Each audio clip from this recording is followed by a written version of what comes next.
தமிழ் பேரினத்தினுடைய பெருமைமிக்க அடையாளங்களில் ஒன்றாக மாறி இருக்கிற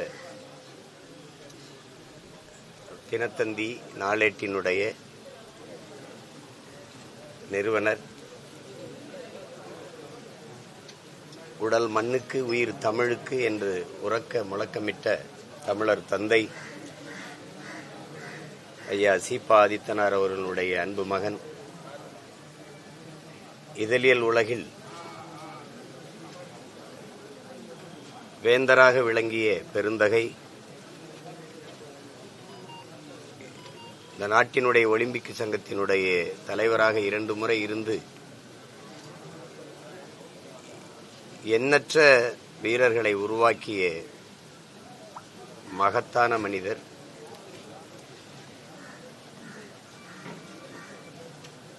ஐயா சிவந்த ஆதித்தனார் அவர்கள். ஒரு மறைவுற்று அந்த நிகழ்வில்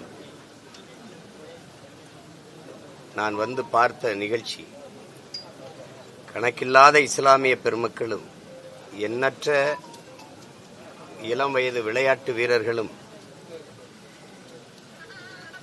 அழுது அரற்றியதை பார்க்கும்போது அவர் எவ்வளவு தூரம் இஸ்லாமிய மக்களோடு அன்பு கொண்டு நேசித்து நின்றிருக்கிறார், சாதனை பல படைத்த விளையாட்டு வீரர்களை எவ்வளவு பேரை உருவாக்கி இருக்கிறார் என்பதற்கு சான்றாக இந்த நிகழ்வு இருந்தது. அவர் மறைந்து சில நாட்கள் நான் பல்வேறு இடங்களுக்கு பயணம் செய்கிற போதெல்லாம் எல்லா இடங்களிலும் விளையாட்டு வீரர்கள் அவருடைய உருவப்படத்தை பொறித்து அவருக்கு வணக்கத்தை செலுத்தி இரங்கலை தெரிவித்திருந்த அந்த சோரொட்டிகளை பார்த்தேன். எவ்வளவு வீரியமிக்க விதைகளை இந்த மண்ணில் அவர் விதைத்திருக்கிறார் என்பதை அறிந்து நெகிழ்ந்தேன். இப்படிப்பட்ட ஒரு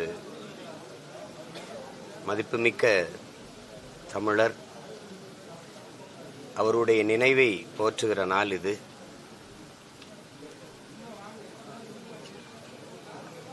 பெருமிதத்தோடு எங்களுடைய புகழ் வணக்கத்தை ஐயா சிவந்தி ஆதித்தனார் அவர்களுக்கு செலுத்துவதில் மகிழ்கிறேன்.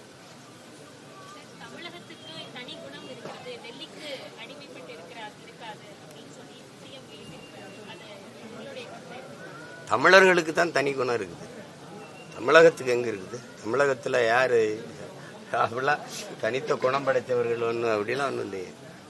சும்மா எல்லாரும் சொல்லணுங்கிறதுக்காக ஒரு உரையாடலா சொல்லி வைக்கிறது. தமிழர்களுக்கு தனித்த குணம் இருக்கு இந்த நிலப்பரப்பு முழுதும். என்ன தனித்த குணம் தமிழ்நாட்டுக்கு என்னத்தை காட்டிட்டாங்க அவங்க? இந்த இந்திய ஒன்றிய அரசுகளோடு கூட்டணி வச்சு ஆட்சியில் இருந்துக்கிட்டு அப்புறம் மாநில தன்னாட்சியை பேசினா எப்படி? நான் கேட்கறதுக்கு ஒவ்வொன்றா நீங்க பதில் சொல்லணும். இந்திய திணிச்சது யாரு? காங்கிரஸ். காங்கிரஸ் அதை எதிர்த்து போராடினது யாரு? இந்த நிலம் முழுமைக்கும் தமிழன் மட்டும்தான். உங்களுக்கு புரியுதுன்னு நினைக்கிறேன். இந்த இத்தனை மாநிலங்கள்லாம் ஒருத்தன் தான் போராடினான். ஏன்னா அவனுக்கு தான் இந்த பியூர் ரேஸுங்கிற தூய ரத்தம் இருக்கிற இனம் உணர்த்த ஒருத்தனா தான் இருக்கான்.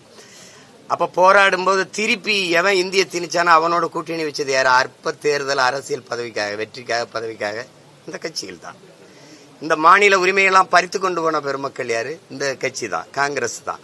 அந்த மாநில உரிமையெல்லாம் பறித்து கொண்டு போகும்போது ஆட்சியில் இருந்த பெருமக்கள் யாரு? இன்னைக்கு தீர்மானம் நிறைவேற்றிய பெருமக்கள் தான். இந்த தனித்த குணம் பேசுறாங்களே இவங்க தான். சும்மா ஒரு வெற்று இதுக்காக அப்படி பேசுறது. வீழ்வது நாமாக இருந்தாலும் வாழ்வது தமிழாக இருக்கட்டும், எங்கும் தமிழ், எதிலும் தமிழ், இதெல்லாம் சொல்றதா? தமிழர் என்று சொல்லடா, தலைமிருந்து நில்லடா அப்படின்னா ஒரு முழக்கம் அதெல்லாம் இருக்கா? தமிழகத்துக்கு என்று இன்னும் தனி குணம் இருக்குது. ஊழல் லஞ்சத்துல ஊறி திளைச்சதுல ஊழல்ல முதலிடத்தில் இருக்குது. இது தனி குணமா? அது அறம் சார்ந்து வாழ்ந்த மறவர்களின் கூட்டத்தில் இப்படித்தான் இருக்குதா? சொல்லுங்க. கும்பிடுற கோயிலுக்குள்ள எல்லாரும் ஒன்னா போய் கும்பிட முடியல. இது ஒரு தமிழகத்துக்கு தனி குணமா? எதையாவது சொல்றதுதான். இந்தியாவிலேயே இளம் விதைகள் அதிகமாக இருக்கிற மாநிலம் தமிழ்நாடு தான் சொன்னது யாரு? நான் சொல்லணுமா? உங்களுக்கு நினைவில் இருக்கா? இல்ல மறுபடியும் நினைவுட்டணுமா? இதுல தனி குணமா, தனி பெருமையா தமிழகத்துக்குன்னு? தேர்தல் வரும்போது தமிழர், தமிழகம் இதுல எல்லாம் ஒரு தனி காதல் வரும். அதுதான், அது ஒன்றும் பண்ண முடியாது. பார்த்து ரசிச்சுக்கிட்டு கேட்டுக்கிட்டு போக வேண்டியதுதான். அந்த இந்த தேர்தல் வரும்போது வருகிற இனிப்பு பசப்பு இந்த வெற்று வார்த்தைகளுக்கு மயங்குகிற ஒரு கூட்டம் அது இல்லை, மாறிடுச்சு. அறிவு தெளிவும் அரசியல் புரிதலும் கொண்ட விழிப்புணர்வுற்ற ஒரு தமிழ் சமூகம் எழுந்து வருதுங்கிறத கவனத்தில் வச்சுக்கிட்டு இந்த கதைகளை எல்லாம் விடணும். சும்மா அப்பப்ப வேற ஏதாவது பேசிட்டு இருக்கக்கூடாது. வேற ஏதாவது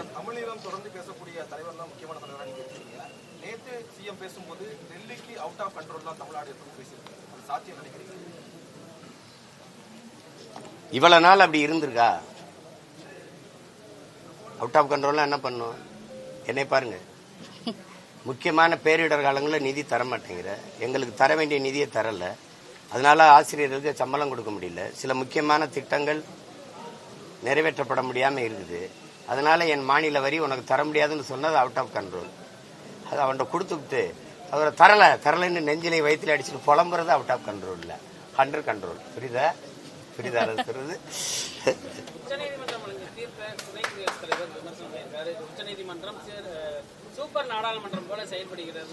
அத முதலா எழுப்புனது நான் தான். இந்த நிலத்துல 10 ஆண்டுகளா பேசி வர்றேன். அவங்க இதுக்கு பயன்படுத்திக்கிறாங்க, வக்பு சட்டத்துக்கு பயன்படுத்திக்கிறாங்க. நான் கேட்டது கச்சத்தீவு மீட்பு அப்படின்னு நாங்க தமிழ்நாடு அரசு நீதிமன்றத்துக்கு போகும்போது கொடுத்ததான்னு சொல்றது இவங்க தான். நீட் எழுதணுமா வேணாமா யார் முடிவெடுக்க வேண்டியது? நீதிமன்றம். காவிரியில் எனக்கு நீர் இருக்கா இல்லையா? நீதிமன்றம். முல்லை பெரியாற்று அணையை அவ இடிச்சுட்டு கட்டணுங்கிறா, அதை இடிக்கணுமா வேணாமா முடிவெடுக்க வேண்டியது அவர் தான். அப்ப நான் என்ன கேட்டேன், இந்த நாட்டில் இந்த பாராளுமன்றம் சட்டமன்றத்துக்கிட்ட பல்லாங்குழி ஆடுறதுக்கான எல்லாவற்றையுமே நீதிமன்றம் தான் முடிவெடுக்கும் என்றால் அப்புறம் பாராளுமன்றம் சட்டமன்றம் எதுக்குன்னு கேட்டால் நான் தான். அவங்க இதை இப்ப வக்பு வாரிய சட்டத்துக்கு எதிராக இது பண்றாங்க. ஆனா அவங்களுக்கு ஆதரவா சொல்லி இருந்ததுன்னு வச்சுக்கிறோங்க, நீதிமன்றம் அருமையான நீதிமன்றம், எதிராக வந்தா என்ன நீ தலையிடுற அப்படின்னு. இந்த ஆட்சியாளர்கள் எது ஒன்றையும் சட்டத்தின் பக்கம் தள்ளி விடுவாங்க. இப்ப நான் ஒரு நீட்டுக்கு எதிராகவே ஒன்று கொண்டு வரேன்னு வச்சுக்கிறீங்களேன், நீ நீதிமன்றத்துக்கு போய்க்க அப்படின்னா அது நீதிமன்றம் யார்? நீதிபதியை நியமிக்கிறது யாரு? ஆட்சியாளர்கள். அவங்க என்ன நினைக்கிறாங்களோ அதுங்க பேசணும்னா நாங்க எழுத்து போறோன்னா சட்டத்தை மதிக்க மாட்டேற, நீதிமன்றத்தை அவமதிக்கிற, சட்டத்தை மீறி போராடுற அப்படின்னு வந்துடும். அப்புறம் சட்ட மீறல், தேச துரோகம் இதெல்லாம் அதுல வந்துடும். இப்ப அவங்களுக்கு அது அந்த கேள்வி கேட்ட ஆள் யார் தெரியுங்களா? அதுவும் நான் தான். போராடும் போது சரி அந்த இஸ்லாமிய வக்புங்கிறத தூக்கிடுவோம், நம்ம மக்களுக்கு எளிதா புரியல, இஸ்லாமிய அறக்கட்டளைன்னு வச்சுக்கிறோம். இஸ்லாமிய அறக்கட்டளை உருவாக்குனது இஸ்லாமிய பெருமக்கள் தான். அது இஸ்லாமியர் நலனுக்கு தான். ஏக இறைவன் அல்லாவின் திருப்பெயரால ஏழை எளிய மக்களுக்கு உதவணும்னு கொடையாளர்கள் கொடுத்த ஈகை தான் அது. இப்ப அதுல அதை அவங்க தான் நிர்வகிக்கணும். அதுல போய் 2 இந்து இருக்கலாம்னா திருப்பதி தேவஸ்தானத்துல, தமிழ்நாடு அறநிலைத்துறையில, பூரி ஜெகநாதர் கோயில்ல, கேரளாவில் இருக்க ஐயப்பன் கோயில்ல 2 இஸ்லாமியர் 2 கிறிஸ்தவரை நிர்வாகிய போட நான் சொல்றேன், குற்றம் சாட்டுறேன். தமிழ்நாடு கோயில்களுக்கு சொத்துக்கள்ல நிறைய இடங்கள் ஆக்கிரமிக்கப்பட்டிருக்குன்னு நான் சொல்றேன். இங்க எவ்வளவு ஆண்டு ஒன்றுக்கு அறநிலையத்துறையின் மூலமா வருவாய் வருதுங்கிற கணக்கு வெளிப்படையா இல்லைன்னு நான் குற்றம் சாட்டுறேன். அதனால 2 இஸ்லாமியர் கிறிஸ்தவரை நிர்வாகிய போடுவியா? எப்படி இருக்கு? அப்படின்னா நீ சாதி மதங்களை எல்லாம் கடந்து ஒரு சமநிலை சமூகம் படைக்க, நல்ல நேர்மையான நிர்வாகம் படைக்க துடிக்கிறாயின்னு அர்த்தம். அதை விட்டுட்டு இதுல மட்டும் 2 இந்து இருப்பான்னா ஓ நிர்வாகத்துல 2 இஸ்லாமியனை சேரேன் எப்படி இருக்கு? அதை ஆர்ப்பாட்டத்தில் கேட்டாலும் நான் தான். அதை மறுபடியும் நீதிபதிகள் கேட்கிறாங்க. அதுக்கு தான் அவர் சொல்றாரு, துணை ஜனாதிபதி நீ என்ன இப்படி தலையிடுற அப்படின்னு. அப்ப இதுவரைக்கும் மற்றதெல்லாம் நீதிமன்றம் தலையிட்டுச்சுல. பாபர் மசீது இடிச்சு ராமர் கோவில் கட்டுறதுல என்ன தீர்ப்பு சொல்லுச்சு? நான் சொல்ல அந்த தீர்ப்பை, ராமர் இங்கு பிறந்ததாகவோ அல்லது அவர் இருந்ததாகவோ வாழ்ந்ததாகவோ வரலாற்று சான்றுகளோ தொல்பொருள் ஆய்வோ இல்லை, ஆனால் இங்கு பிறந்ததாக நம்பப்படுகிறது, அந்த நம்பிக்கையின் அடிப்படையில் தீர்ப்பு. நீங்க அதான சொன்னீங்க. முத்தலாக் எப்படி? இஸ்லாமிய மக்களின் நம்பிக்கை, அதுக்கு தீர்ப்பு வரும்போது சட்டப்படி தீர்ப்புங்கிறீங்க. அது சட்டமாயிருது, இது நம்பிக்கை ஆயிருது. அப்போலாம் வாயில என்ன இருந்துச்சு? ஏது ஏத்து கேட்கல, ஏன்னா உங்களுக்கு சாதகமா தீர்ப்பு வந்துருச்சு. அதானே அது இதெல்லாம் அதிகாரத்தின் ஆட்டம். அடிமைகள் நாம ரசிக்கலாம், வேற ஒன்றும் பேசிட முடியாது. வேற ஏதாவது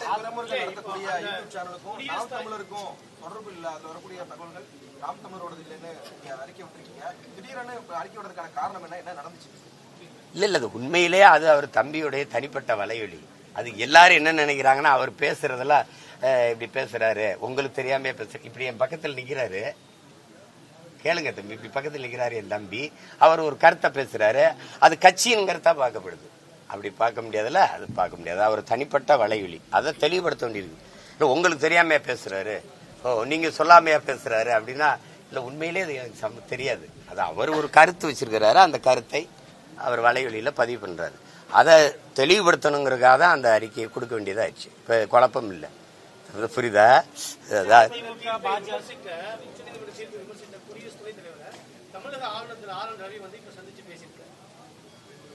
அவங்க குடியரசுத் தலைவர், துணை குடியரசுத் தலைவர், அவங்க ஆளுநர், அவங்க சந்திக்கிறது.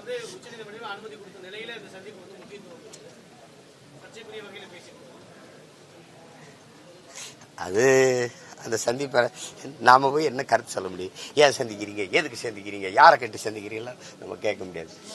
சந்திக்கிறாங்க, அதே தான் அதிகாரத்தில் இருப்பவர்களினுடைய விளையாட்டு. நம்ம வளாகத்தில் உட்கார்ந்து வேடிக்கை பார்த்து இருக்கலாம், அவ்வளவுதான் செய்ய முடியும். நமக்கு அவ்வளவுதான் இருக்கு. 2026 கூட்டணி ஆட்சி அமைப்போம்னு பாஜக அதிமுக நாங்க தன்னிச்சையாக தான் ஆட்சி அமைக்கும் அப்படிங்கிற மாதிரி அவங்க கூட்டணியில இப்படி ஒரு கருத்து சொன்னாங்க. 2026 எப்படி எப்படி இருக்கும்னா, அவங்க கட்சி, ஒரு கட்சி கூட்டணி ஆட்சியை விரும்புது, ஒரு கட்சி இல்லை தனிச்சுதான்னு விரும்புது. அது அவங்க தான் முடிவெடுத்துக்கணும். எல்லாத்துலேயும் அண்ணனை கருத்து சொல்ல வைக்கணும்னு நினைக்கிறது இருக்கேன், அது கொஞ்சம் கஷ்டம்.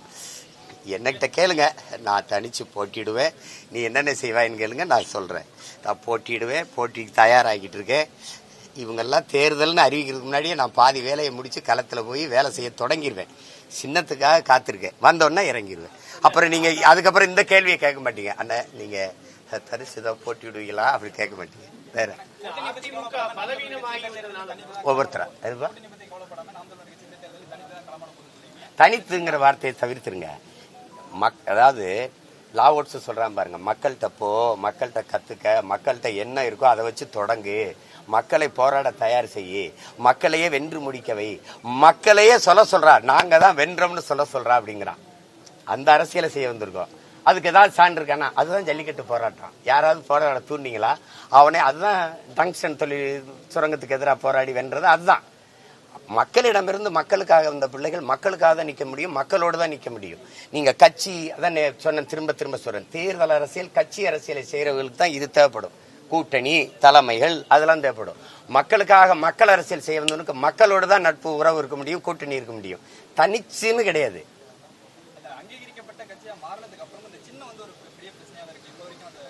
இல்ல சின்னது, அதாவது உங்களுக்கு அந்த அப்பவே நான் அங்கீகார கடிதம் தர ரொம்ப நாள் இழுத்துட்டாங்க. அதுக்கு டெல்லி, அது ஹரியானா இந்த தேர்தலை காரணம் காட்டிட்டு இருந்தாங்க. அப்புறம் அங்கீகார கடிதம் வந்தது, திருப்பி தான் இந்த சின்னத்துக்கு நான் பரிந்துரைச்சிருக்கேன். இதை கொடுங்கன்னு கேட்டிருக்கேன், கோரிக்கை வச்சு கேட்டிருக்கேன். ஒரு 2 வாரத்தில் உங்களுக்கு கடிதம் தந்துடுறோம். ஏதாவது ஒரு சில, முதல்ல ஒரு சின்னம் கொடுத்தேன், சில திருத்தங்கள் சொன்னாங்க, அப்புறம் ஒரு சின்னம் கொடுத்துருக்கேன். அதை நிராகரிக்கலைன்னா அதை ஏதாவது ஒன்று சரி பண்ணி கொடுப்பாங்கன்னு ஒரு நம்பிக்கையில் காத்திருக்கேன். அதிமுக பலவீனமாகி விட்டதுனாலதான் தமிழகத்தில் கூட்டணி ஆட்சிங்கிறது பாஜக கையில் எடுக்குது நினைக்கிறேன்.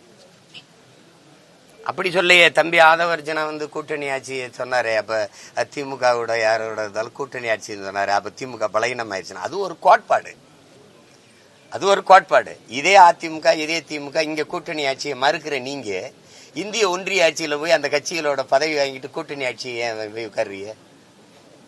இந்தியாவை ஆளுங்கும் போது நம்ம எல்லாம் கூட்டணியா இருந்துக்குருவோம், அது கூட்டணி தருவோங்கிறீங்க. இங்க வரும்போது ஏன் அப்படின்னா, நீங்க உங்களுக்கு தெரியும் 2006 காலகட்டங்களில் ஐயா கருணாநிதி அவர்கள் முதலமைச்சராக இருக்கும்போது காங்கிரஸும் பாட்டாளி மக்கள் கட்சியும் இல்லைன்னா அவர் 100 இடமோ நம்ம தான் வச்சிருந்தாரு, 96 இடம் வச்சிருந்தாரு. அப்ப ஆட்சியை தொடர முடியாது.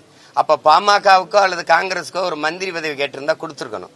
ஏன் எங்களுக்கு கேட்கலன்னா, இதே காங்கிரஸ் ஆட்சியில மத்தியில் அவங்க பதவியில் இருந்துட்டதுனால, இதனால மாநில பதவியில் விட்டுட்டனால இந்த ஆட்சியை தாங்கி பிடிச்சிட்டாங்க. அந்த சூழ்நிலையில கூட அவர் கூட்டணி ஆட்சியை இவர் ஏற்கல. இது நீங்க அப்படின்னா நாடங்களும் ஒரே கொள்கை தானே இருக்கணும். அங்கே ஒரு கொள்கை, இங்கே ஒரு கொள்கை வச்சுக்கிறீங்க. அதை தான் அது நான் அவங்க வலியுறுத்தினப்ப ஆதவர்ஜனா அவங்கள கூட அதை பேசினார்ல, பார்த்தீங்க. அது எல்லாரும் அது அப்படி இப்படிலாம் சொன்னாங்க. அது அவங்கவுங்க விருப்பம். இவங்க இல்லைன்னா ஆட்சி அமைக்க முடியாதுன்னா வாங்க கூட்டணிக்கும் பாங்க. கூட்டணி பேச்சுவார்த்தை நடந்துச்சு, 90 சீட் கேட்டாங்க, துணை முதலமைச்சர் கேட்டாரு. அது இல்லைனாலதான் இப்ப அவசர அவசரமா வந்து பிஜேபியோட கூட்டணி வைக்கிறாங்க. ஆடிட்டர் குருமூர்த்தி ஒரு கருத்து சொல்றாரு. அது இருக்கலாம். துணை முதலமைச்சர் தர முடியாதுன்னா சொல்ல மாட்டாங்க, புரியுதா? முன்ன தேரி எனக்கிட்ட பேசப்பட்டதெல்லாம் தான் அங்க பேசி படைச்சப்பட்டிருக்கு. உங்களுக்கு புரியுதுன்னு நினைக்கிறேன். அது தரமாட்டேன்னுலாம் சொல்ல மாட்டாங்க. அது ஒத்து வரல, அது பிரிஞ்சிருப்பாங்க. அது போய் பேசிட்டு பிக் பாஸ் மாதிரி புரணி பேசிட்டு இருக்க முடியாது. இது ஒரு பாரு, அவ அப்படி பேசிட்டா நான் பேசிட்டு இருக்க முடியாது. ஏதோ நடக்குது, நல்லது நடந்தா சரி. வேற ஏதாவது கேள்வி? 2006 தேர்தல் போல 2026 தேர்தலையும் ஒருவேளை தனிப்பெரும்பான்மையுடன் 2 கட்சியும் ஆட்சி அமைக்கிறேன்னா நாம் தமிழருடைய ஆதரவு எந்த கட்சிக்கு இருக்கும், இல்ல எது கட்சியாக செய்யும்? அது நடக்கும். அன்னைக்கு யோசிப்போம். இன்னும் இப்ப மேல இருக்கமா, அடுத்த மே ஓராண்டு தானே இருக்கு, காத்திருப்போம். கூட்டணி வேறு, ஆட்சிக்கான கூட்டணி என்பது வேறு. நீங்க நீண்டகமா சொல்லிட்டு இருக்கீங்க. ஆட்சிக்கான அப்படிலாம் நான் ஒன்றும் சொல்லல. நீங்களா ஒருத்தர் நான் சொன்னதா சொல்லிட்டு இருக்காங்க. முதல்ல அடிப்படை ஒண்ணு புரிஞ்சுக்கிறீங்க. எங்களுடைய கோட்பாடு என்பது ஆள் மாற்றம், ஆட்சி மாற்றம் இல்லை. அடிப்படை அமைப்பு அரசியல் மாற்றம். திரும்ப திரும்ப சொல்றேன், கட்டிய கட்டடத்துக்கு வெள்ளையடிக்க வந்தவன் இல்லை நான். அந்த கட்டடத்தை இடிச்சுட்டு வேற கட்டடம் கட்ட வந்தவன். திரும்ப திரும்ப உங்கள்கிட்ட பதிவு பண்றேன். புரட்சியாளர் பகத்சிங் எங்களுக்கு கற்றுக் கொடுத்தது அதுதான். வெளிப்படையாகவே அநீதிகளால் கட்டமைக்கப்பட்ட சமூகத்தை தகர்த்து முற்றுமுழுதா புதிய ஒரு சமூகத்தை படைப்பதற்கு பெயர் தான் புரட்சிங்கிறது. இப்ப நான் அதை செய்ய வந்திருக்கேன். நீங்க இந்த ஆட்டத்துக்குள்ள என்னை சேர்க்காதீங்க, தயவு செய்து விட்டுறாதீங்க, விட்டுருங்க. என்னை வேற ஏதாவது தமிழக அமைச்சரவை வந்து ஒப்புதல் கொடுத்தது. இது கோபாலபுரத்துக்கான கொள்கைன்னு சொல்லி பாஜக விமர்சனம் பண்ணுது. விண்வெளியில தமிழக அமைச்சரவை வந்து ஒப்புதல் கொடுத்திருக்காங்க. புதிய முதலீடுகள் விண்வெளி துறையில தமிழகத்துக்கு வாய்ப்பு தரையில முடிஞ்சிருச்சு. இப்ப ஆகாயத்து ஏதோ நல்லது நடந்தது. நன்றி, வணக்கம்.